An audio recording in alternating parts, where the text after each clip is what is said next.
Oke, bismillahirrahmanirrahim. Kita kembali lagi untuk membuat flow map kasus untuk Faber-Castell dalam bagian proses produksi pensil. Di sini terakhir di part yang pertama kita sudah sampai di bagian pengecatan dan stamping, di mana proses yang terakhir kita bahas itu adalah mewarnai body pensil yang dalam videonya tadi masih menggunakan mesin ya. Kalau kita kembalikan ke video, ini kan masih pakai mesin.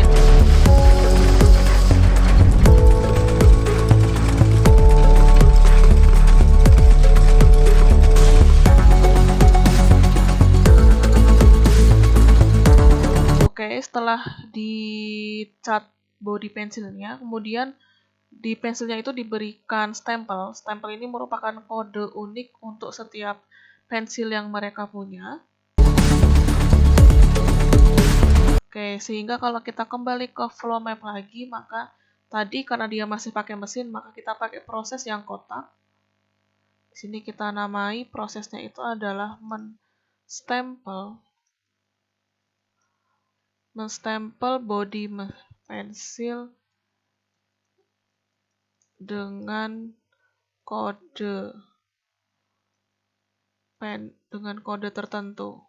Misalnya kalau kita mau buat pensil yang jenis HB, maka pasti nanti ada kode HB, kemudian mereknya dan sebagainya. Kalau pensilnya misalnya 2B, maka juga distempel dengan kode itu. Kemudian kita gabungkan lagi dengan konektornya. Oke, selesai. Nah, setelah itu kita lihat lagi di video.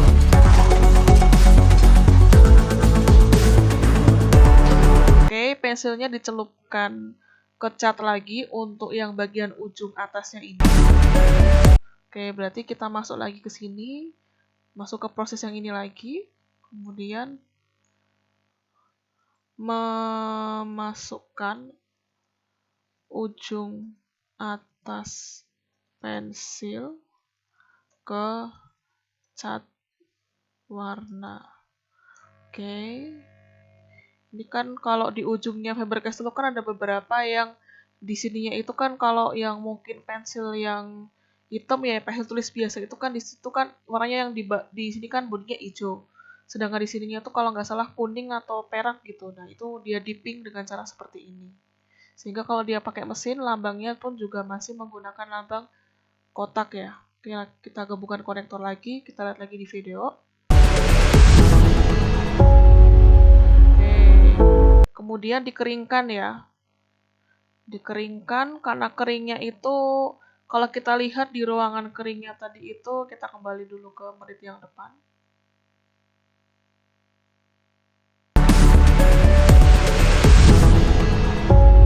Oke, dia tuh mengeringkannya di ruang biasa aja sehingga bisa kita simpulkan ini kondisinya itu manual, kita pakai ini. Mengeringkan pensil. Nah, kemudian kita kasih konektor lagi. Oke, kemudian kita teruskan lagi.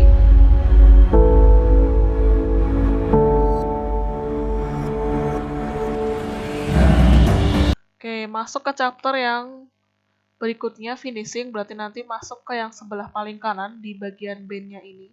Berarti masuk nanti kita sudah masuk sini nanti ke bagian finishing ini. Oke, berarti nanti terus ke sini ya.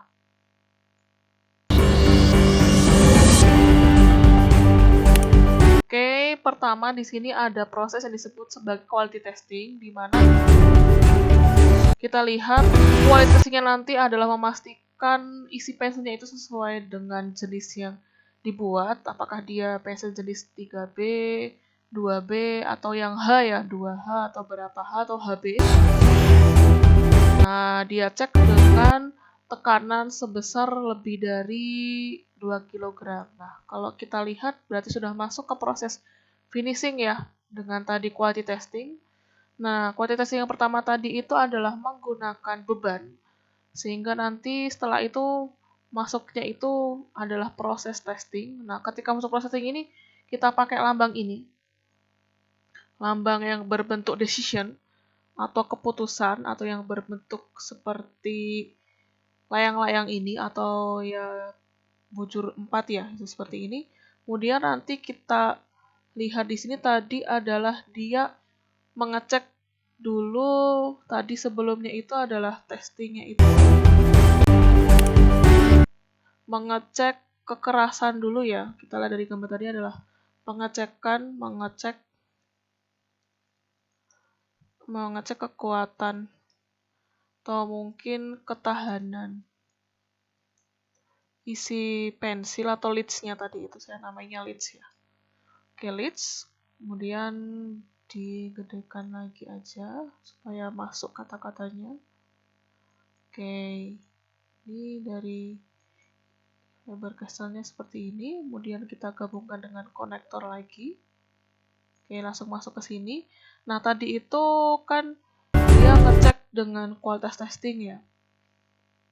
Atau Anda juga boleh menamainya tadi itu mungkin prosesnya supaya gampang ya, kita quality testing aja namanya juga boleh supaya lebih mudah.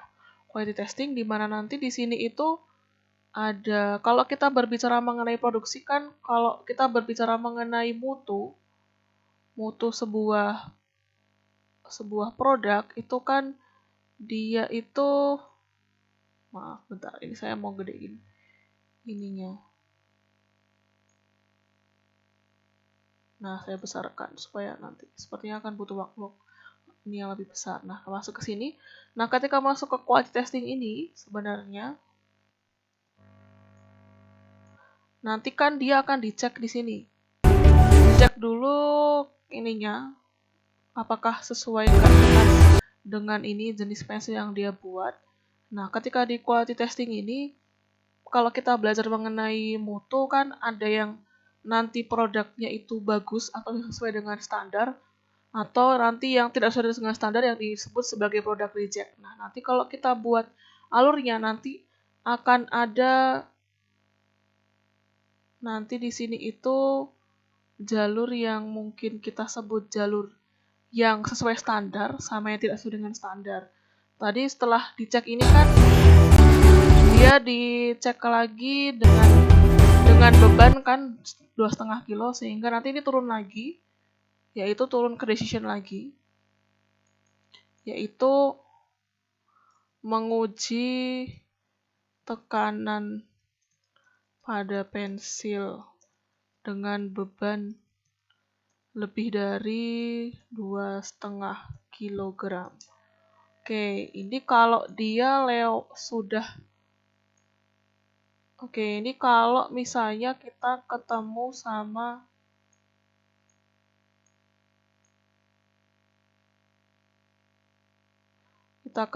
dengan pensil yang memang dia itu bisa menahan beban.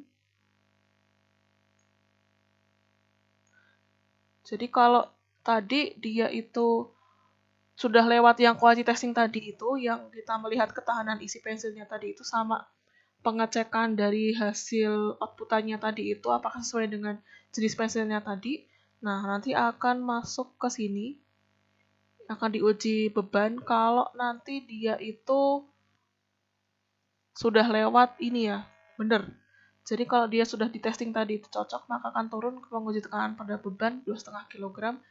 Tapi nanti kalau misalnya ternyata tidak sesuai atau dia produknya tidak sesuai, maka nanti dia akan melakukan yaitu reject produk pensil. Jadi kalau nanti dia itu tidak sesuai dengan testing ini, maka dia nggak turun ke sini kan. Kalau dia lolos di sini maka dia turun ke sini, tapi kalau nggak maka nanti dia akan masuk ke bagian sini, yaitu reject. Nah, kalau reject ini adalah jalur yang tidak ya. Karena kalau kita kembali ke flowchart lagi, ini kan merupakan lambang di mana nanti akan muncul pilihan, nanti ada jalur yang sesuai atau jalur yang benar atau jalur yang tidak sesuai nanti. Nah, munculnya di sini. Nah, kalau reject ini kebetulan kalau dalam kasusnya Faber-Castell kita nggak tahu diapain, tapi yang jelas pasti tidak dimasukkan ke gudang nantinya itu. Oke, di sini kita kehabisan lokasi lagi, mungkin kita harus nambah apa lagi ya, bentar.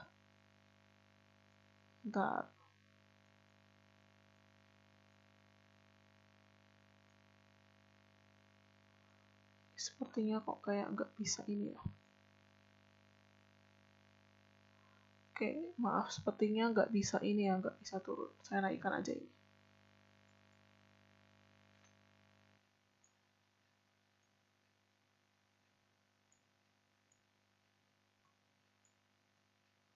Saya naikkan sedikit aja, supaya nanti kita bisa memasang off-page reference karena sudah habis halamannya.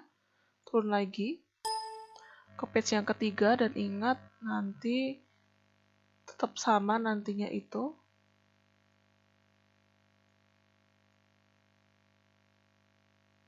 Oke lagi karena pindah halamannya itu. Ini masuk ke yang page yang ketiga. Kita tadi sampai ke finishing. Saya turunkan lagi ke sini ke yang page yang kedua. Turun lagi. Bentar ya. Ini ada sedikit masalah di halaman. Saya naikkan sebentar.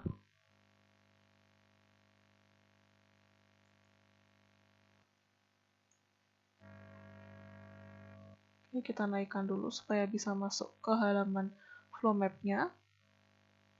Ini nggak ikut ternyata. Dan kita pindah ke page yang ketiga tadi sampai di finishing, di mana terakhir kita sampai di pengujian tekanan beban. Kita kembali ke video lagi.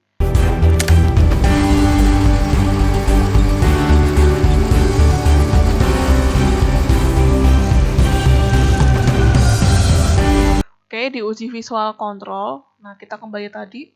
Di sini kita lihat tadi kan dia pindah halaman ya, sehingga nanti kita perlu buatkan jalur lagi, dan di sini ada jalur ya. Sama jalur juga satu lagi, jalur yang tidak nantinya.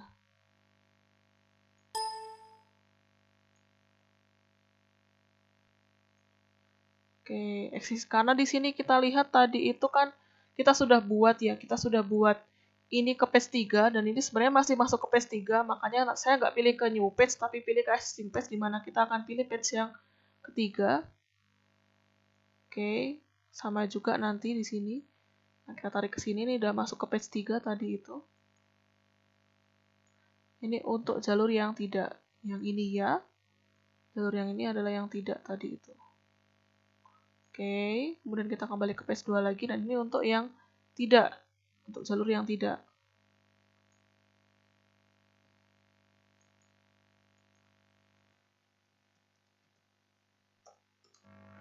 Kita masuk ke page yang ketiga, di sini jalur yang ya, ini yang tidak. Kemudian tadi kita lihat ini sampai di visual control ya.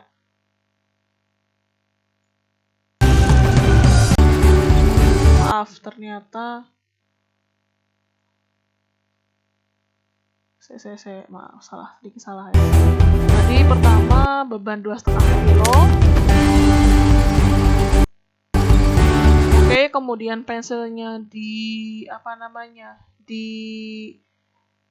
diraut. Nah, kalau yang ya tadi itu diraut pakai mesin, karena pakai mesin berarti ini meraut ujung pensil. Ini kalau jalurnya dia iya. Sedangkan kalau yang tidak tadi itu kan berarti masuk ke produk yang reject ya. Berarti kita ini reject produk pensil yang gagal tadi itu. Sama juga di sini. Nah, di sini prosesnya saya bikin manual untuk yang reject, karena kita tidak mendapatkan data apakah rejectnya ini nanti memang masuk kembali ke stasiun kerja yang sebelumnya untuk diperbaiki atau memang dibuang, kita nggak tahu. Jadi saya asumsikan bahwa untuk yang ini itu dibuang ataupun mungkin ya diselesaikan dengan cara yang kita nggak tahu. Jadi saya bikin prosesnya manual. Yang jelas kalau reject itu kadang beberapa pabrik itu mereka itu membuang produknya, atau mungkin mereka itu mengolah lagi, tapi kalau kita lihat kalau pensilnya sudah jelek kan kita nggak bisa kembalikan lagi ke stasiun kerja sebelumnya. Masa kita mau buka lagi pensilnya terus diulang lagi kan nggak mungkin, sehingga bisa jadi pensilnya itu ya bisa jadi dibuang atau tidak digunakan lagi atau mungkin menjadi bahan yang lain, saya nggak tahu, di sini kita nggak dapat datanya. Oke, kita masuk ke sini setelah diraut. Oke, dia cek dengan mata, dengan visual control. Nah, karena visual control ini ya manual, maka otomatis di sini itu, oh maaf ya, dia proses, dia juga kontrol ya, sehingga pakai lambang ini, yaitu namanya adalah visual control. Prosesnya di sini, proses keputusannya tadi. Masuk ke sini lagi, untuk yang produk yang sudah bagus. Kemudian kita lihat di sini, setelah visual control, oke, yang bagus masuk ke proses yang berikutnya. Berarti sama lagi, di sini ada jalur yang benar sama yang salah. Nah, kalau yang benar itu nanti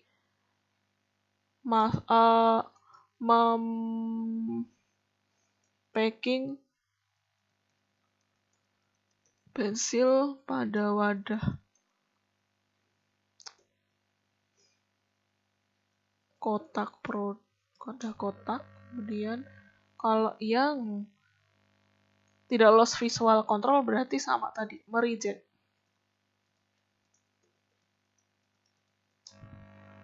Nah, ini sama juga masuk ke jalur ya, sama jalur yang tidak.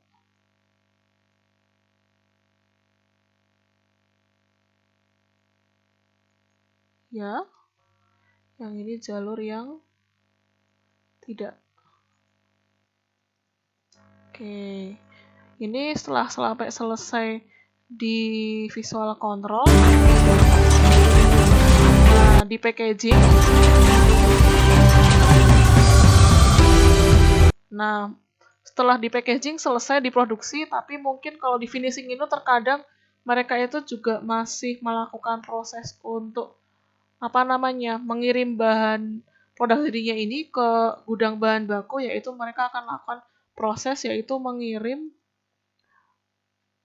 pensil packaging pensil yang sudah jadi,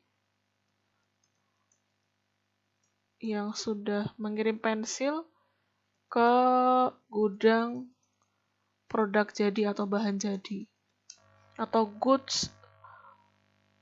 finished goods FG stores ya, kalau kita lihat di video materi mengenai organisasi dan proses. Dan di sini masuk ke sini, karena agak jelek saya turunkan lagi. Oke, ya mungkin biar gini aja ya. Oke, setelah itu kan kalau kita lihat selesai ya, sudah dikirim kan, berarti tugasnya proses produksi selesai. Nah, kita tutup dengan terminator lagi dan kita tuliskan di sini selesai. Nah, sehingga kita akan mendapatkan ini merupakan penyelesaian proses yang ada di Faber-Castell. Jadi selesai sampai di sini. Selesainya di bagian finishing ya. Oke, mungkin sampai sini dulu untuk part 2 dari proses produksi pensil di Faber-Castell.